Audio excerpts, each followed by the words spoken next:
आप सभी को प्रभु यीशु मसीह में मेरा सलाम। मेरे बहनों और भाइयों, आज हम बात करेंगे पुराने नियम और नए नियम के बारे में, क्योंकि बहुत से लोग हैं आज के समय में जो कि पुराने नियम और नए नियम को मिक्स कर कर पुराने नियम की बातें नए नियम में और नए नियम की बातें पुराने नियम में मिलाकर जो है हमें बताते हैं, जो कि बहुत ही गलत है। क्योंकि जब तक हम बाइबल की शिक्षा को सही तरीके से नहीं समझेंगे, तब तक जो है हम कभी भी बाइबल के बारे में नहीं समझ सकते और अपने जीवन को जो है हम कभी भी नहीं बदल सकते। सबसे पहले तो मेरे बहनों भाइयों ये जानना बहुत ज़रूरी है कि जब पुराना नियम और नया नियम लिखा गया है, इसका मतलब जो है पुराना नियम है वो पुराना हो चुका है और अब नया नियम आया है जो हमें नया नियम मानना है।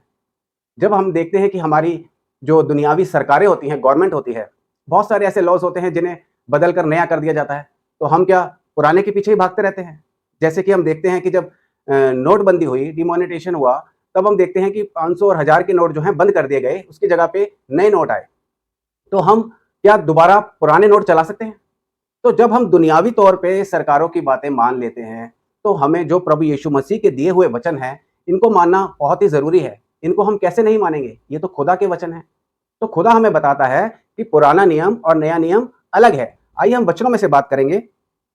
हम पढ़ेंगे यूहन्ना उसका पहला अध्याय और उसकी 17वीं आयत। यूहन्ना पहला अध्याय और उसकी 17वीं आयत। यहां इस प्रकार से लिखा है, इसलिए कि व्यवस्था तो मूसा के द्वारा दी गई, परंतु अनुग्रह और सच्चाई यीशु मसीह के द्वारा पहुंची। यहां क्या पढ़ने को मिल रहा है हमें कि व्यवस्था जो है वो हमें मूसा के द्वारा दी गई। परमेश्वर यहोवा ने मूसा के द्वारा जो है पुराने नियम में इजरायलियों को व्यवस्था दी थी, और उस व्यवस्था के अंदर बहुत सारे ऐसे नियम थे जो आज के समय में मानना मुश्किल है। इसीलिए प्रभु यीशु मसीह ने उन नियमों को हटाकर नए नियम में बदला। क्या लिखा है? व्यवस्था तो मूसा के द्वारा दी गई, परंतु अनुग्रह और सच्चाई हमें प्रभु यीशु मसीह के द्वारा पहुंची है। तो ये वचन हमें बताता है कि पुराना नियम जो है वो अब हमारे लिए जो है सिर्फ एक मसीह तक पहुंचाने के लिए हमारा एक शिक्षक है। तो हम ऐसा नहीं है कि उसे पढ़े नहीं, हम जब तक पुराने नियम के बारे में जानेंगे नहीं, तब तक हमें नए नियम के बारे में कैसा पता चलेगा। लेकिन हम उन नियमों को अगर नए नियम के अंदर आज भी दोहराते हैं, तो ये हमारी सबसे बड़ी गलती है।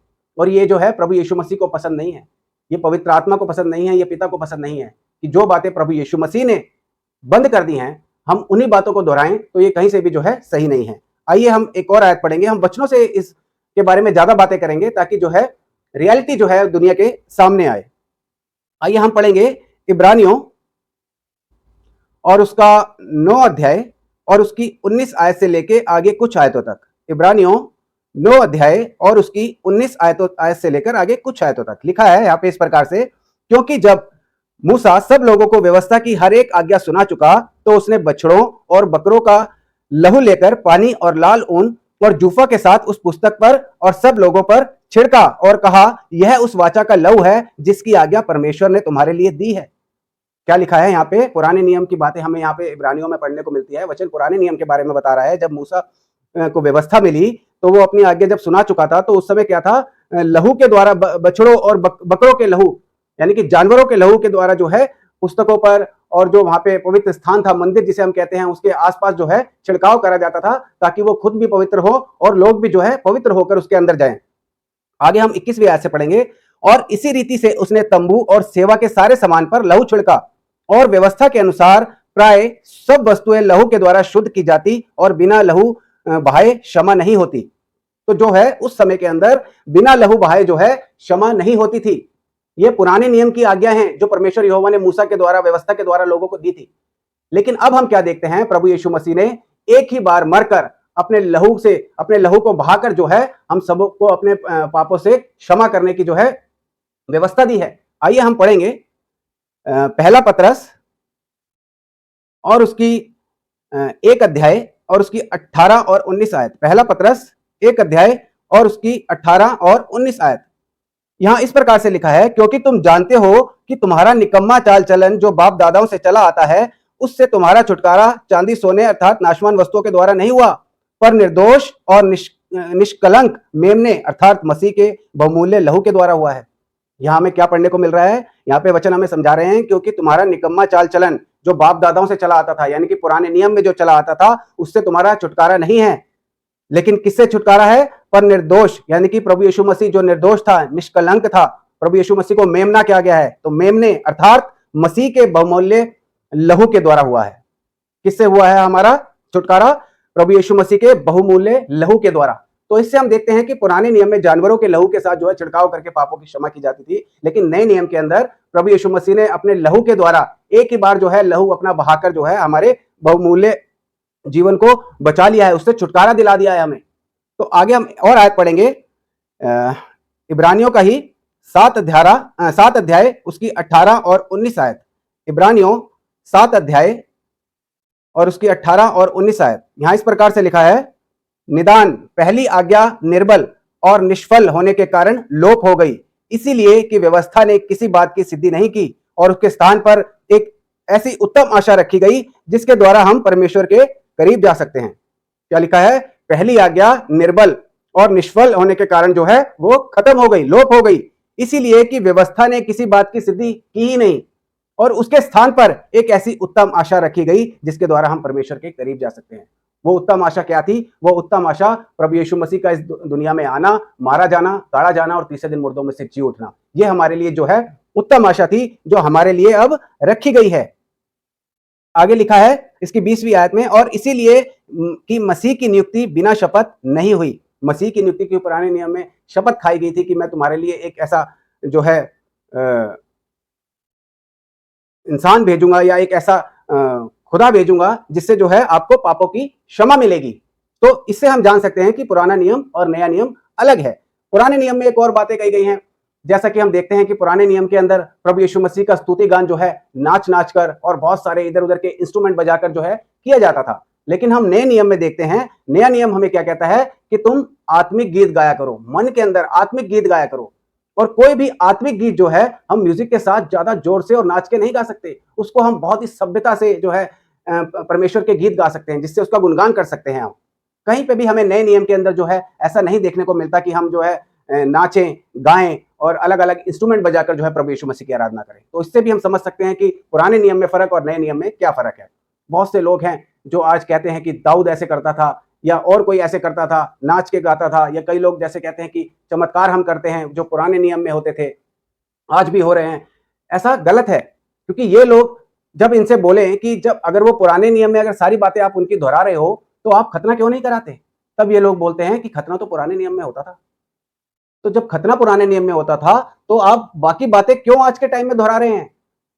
जब खतना प्रभु यीशु मसीह ने बंद कर दिया, बैप्टिज्म उसकी जगह जो आ गया, पहले खतना के द्वारा जो है प्रभु यीशु मसीह का भी खतना हुआ था, जितने भी लोग थे सबका खतना हुआ था, लेकिन आज हम देखते हैं हमें बैप्टिज्म के द्वारा जो है उद्धार मिलता है, हमें खतने की जरूरत नहीं है। तो ऐसे ही बहुत सारी और भी बातें हैं जो हमें पुराने नियम और नए नियम के बारे में बताती हैं। आइए हम पढ़ेंगे इब्रानियों उसका 7 अध्याय और उसकी 11वीं आयत तक। यदि लेवीय याजक पद के द्वारा सिद्धि हो सकती जिसके सहारे से लोगों को व्यवस्था मिली थी, तो फिर क्या आवश्यकता थी कि दूसरा याजक मलिक की सिदक की रीति पर खड़ा हो और हारून की रीति को ना कहलाए। मतलब अगर उस पद के द्वारा, जो याजक पद होते थे पुराने नियम के अंदर, वो इंसानों के साथ होते थे। जैसे कि लेवीय याजक जो था सिद्धि हो सकती थी, लेवीय एक व्यवस्था थी, उसके द्वारा दूसरा याजक जो है मलिक की सिदक की रीति पर खड़ा हुआ, हारून की रीति का ना कहलाए। तो ये जो है इंसान जो है याजक होते थे। लेकिन हम जो देखते हैं आगे कि प्रभु यीशु मसीह जो है नए नियम के अंदर वो युग का याजक बन गया, महायाजक बन गया हमारे लिए। ये भी हम पढ़ेंगे इब्रानियों का 7 अध्याय और उसकी 23 आयत से लेके आगे कुछ आयतों तक। वे तो बहुत से याजक बनते आए, इसका कारण यह था कि मृत्यु उन्हें रहने नहीं देती थी। बहुत से याजक बनते आए थे लेकिन मृत्यु जो है उन्हें रहने नहीं देती थी, पर यह युग ना युग रहता है, इस कारण उसका याजक पद अटल है। इसलिए जो उसके द्वारा परमेश्वर के पास आते हैं वह उनका पूरा पूरा उद्धार कर सकता है, क्योंकि वह उनके लिए विनती करने को सदा जीवित है। सो ऐसा ही महायाजक हमारे योग्य था जो पवित्र और निष्कपट और निर्मल और पापियों से अलग और स्वर्ग से भी ऊंचा किया हो। कैसा महायाजक हमारे लिए योग्य है? जो पवित्र और निष्कपट और निर्मल, जो पापियों से अलग और स्वर्ग से भी ऊंचा किया गया हो। और वो कौन है? वो है हमारे प्रभु यीशु मसीह, जो हमारा महायाजक है, जो युग ना युग के लिए हमारा महायाजक हो गया है। जैसा कि हम आजकल लोगों को देखते हैं कि कोई पास्टर अपने आप को पादरी कहला देते हैं, पास्टर या याजक। ये पुराने नियम में होते थे। नए नियम के अंदर प्रभु यीशु मसीह ने कहा है कि आप सब एक दूसरे के भाई हो, हम सब आपस में भाई हैं, हम एक दूसरे को भाई कहकर जो है अपनी बात कह सकते हैं। लेकिन लोग कहते हैं कि हम प्रचारक, हम जो है पास्टर बन गए, हम पादरी बन गए, अपोस्टल बन गए, प्रॉफिट बन गए। बहुत बड़ी बात है मेरे भाइयों बहनों। अगर आप सोच के देखें, जो प्रॉफिट और क्या नाम है, प्रेरित थे, अपोस्टल थे, वो प्रभु यीशु मसीह के साथ रहे थे। बहुत बड़ी बात है, बहुत बड़ी। प्रभु यीशु मसीह के साथ रहे थे, तब जाकर प्रभु यीशु मसीह ने उनको जो है ये पद दिया था, प्रेरित और अपोस्टल। लेकिन आज हम देखते हैं कि कोई भी जो है अपोस्टल और पादरी अपने नाम के आगे लगा लेता है, ये बिल्कुल भी सही नहीं है। इससे हमें पता लगता है कि जो पुराना नियम है और नया नियम है वो अलग है। आइए हम एक लास्ट आयत पढ़ेंगे जो हमें ये साफ कर देगी कि पुराना नियम जो है अब हमारे लिए नहीं है, अब हम नए नियम के अंदर हैं, जिससे हमारा उद्धार हो सकता है। हम पढ़ेंगे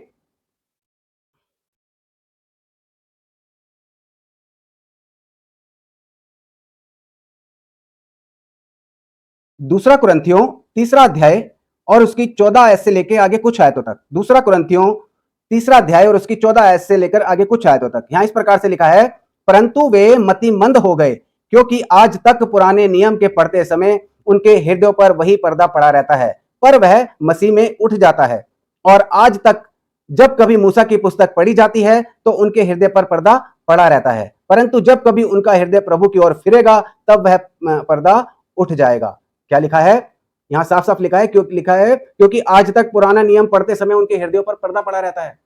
पर्दा पड़ा रहता है मतलब वो आज तक वही बातें जो हैं वो नए नियम के अंदर मानते आ रहे हैं, जो कि बिल्कुल भी सही नहीं है। ये हम आयतों में पढ़ रहे हैं, साफ साफ हमें ये चीजें जो है पढ़ने को मिल रही हैं कि हम जो है अब पुराने नियम के अंदर नहीं है, अब हम नए नियम के अंदर हैं। तो हमें बहुत जरूरी है कि हम जो है नए नियम के अंदर इन चीजों को, जो नए नियम के अंदर हमें दी गई हैं, उसको हम माने, ना कि पुराने नियम के अंदर की चीजों को जो है हम आज के नए नियम के अंदर मिक्स करें। आइए हम एक और आयत पढ़ेंगे, गलातियों चौथा अध्याय और उसकी 10वीं आयत। गलातियों चौथा अध्याय और उसकी 10वीं आयत। यहां इस प्रकार से लिखा है, तुम दिनों और महीनों और नियत समय और वर्षों को मानते हो। मैं तुम्हारे विषय में डरता हूं, कहीं ऐसा ना हो कि जो परिश्रम मैंने तुम्हारे लिए किया व्यर्थ ठहरे। लिखा है तुम महीने और नियत समय और वर्षों को मानते हो, मतलब जो पुराने टाइम के जो भी काम थे तुम उन्हें मानते हो। लिखा मैं तुम्हारे विषय में डरता हूं, कहीं ऐसा ना हो कि जो मैंने परिश्रम तुम्हारे लिए किया है, यानी कि जो प्रभु यीशु मसीह ने परिश्रम हमारे लिए किया है, जो इतनी बड़ी कुर्बानी उसने हम पापियों के लिए दी है, वो जो है व्यर्थ ना ठहरे। क्योंकि अगर हम आज भी पुराने नियम को मानते आएंगे तो जो है हम कभी भी प्रभु यीशु मसीह के द्वारा उद्धार नहीं पा सकते, क्योंकि पुरानी जो व्यवस्था थी उससे उद्धार नहीं होता था। लेकिन जो नई व्यवस्था प्रभु यीशु मसीह के द्वारा हमें मिली है, उससे जो है हमारा उद्धार होता है। आइए हम एक और आयत पढ़ेंगे, लास्ट आयत हम पढ़ेंगे इसकी,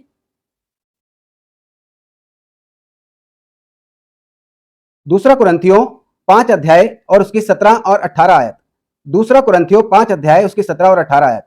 सो यदि कोई मसीह में है तो वह नई सृष्टि है, पुरानी बातें बीत गई हैं, देखो वे सब नई हो गई हैं, और सब बातें परमेश्वर की ओर से हैं, जिसने मसीह के द्वारा अपने साथ हमारा मेल मिलाप कर लिया और मेल मिलाप की सेवा हमें सौंप दी। क्या लिखा है? सो यदि कोई मसीह में है तो वह नई सृष्टि है, यानी कि नया संसार है। अगर हम मसीह में हैं, पुरानी बातें जो हैं वो बीत गई हैं, देखो सब नई हो गई हैं, और सब बातें परमेश्वर की ओर से हैं, जिसने मसीह के द्वारा अपने साथ हमारा मेल मिलाप कर लिया है।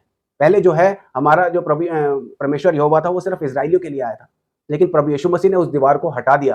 फिर प्रभु यीशु मसीह ने जो है अपनी जी उठने के बाद अपने चेलों से कहा कि तुम सारी सृष्टि में जाकर जो है मेरे नाम का प्रचार करो, ताकि जो है हर लोग विश्वास करें, बपतिस्मा ले और उद्धार पाएं, अनंत जीवन पाएं। तो मेरे बहनों और भाइयों, बहुत जरूरी है कि हम पुराने नियम और नए नियम के अंदर जो है डिफरेंस को समझें, कि नया नियम जो है वो अलग है और पुराना नियम जो है वो अलग है। आज हम जो जी रहे हैं वो हम नए नियम के अनुसार जी रहे हैं, लेकिन सच्चाई ये है कि जो मसीहत है वो आज भी बटी हुई है। आज भी संसार के अंदर जो है बहुत ही अलग अलग प्रकार की कलीसिया जो हैं वो विराजमान हैं, जिनकी अपनी अपनी शिक्षाएं, अपने अपना उपासना करने का अलग अलग तरीका है। इसके लिए जो प्रेरित हैं उन्होंने बहुत पहले ही चेतावनी दे दी थी कि लोग बहुत सी झूठी शिक्षाओं का जो है प्रचार करेंगे। लेकिन हमें जो है बाइबल को पढ़ना है। जब तक हम बाइबल नहीं पढ़ेंगे तब तक हम सच और झूठ के बारे में कभी भी नहीं जान सकते। बहुत जरूरी है मेरे बहनों और भाइयों कि हम बाइबल को पढ़ें और नए नियम के अंदर जो है हम अपना जीवन बिताएं और नए नियम के अनुसार चलें, ताकि हम अपने जीवनों को जो है वो अनंत जीवन की ओर लेके जाएं। इन वचनों के द्वारा प्रभु यीशु मसीह आप सभी को आशीष दे। आप सभी को एक बार फिर